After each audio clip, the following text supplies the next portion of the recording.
في الجو الفظيع ده دي وجبة الشتاء الدفيئة. أكلتيها من هنا هتتدفي من هنا. يلا بينا نشوف الطريقة. أول حاجة حلة على النار فيها كوباية من الشعرية وسمنة كده، معلقة محترمة من السمنة الفلاحي.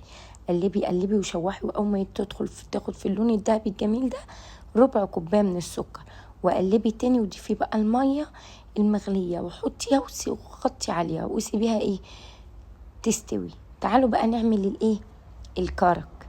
شاي الكرك المتين 3 فصوص حبهان، 3 فصوص هيل، وعود من القرفة، وكوباية من المية، ومعلقة كبيرة من الشاي، ومعلقتين كبار من الحليب المكثف المحلى، ونص علبة من الحليب المبخر.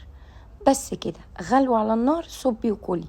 احلى حاجة في الدنيا الشعرية مع الكرك، والله جربوها في التلج اللي احنا فيه.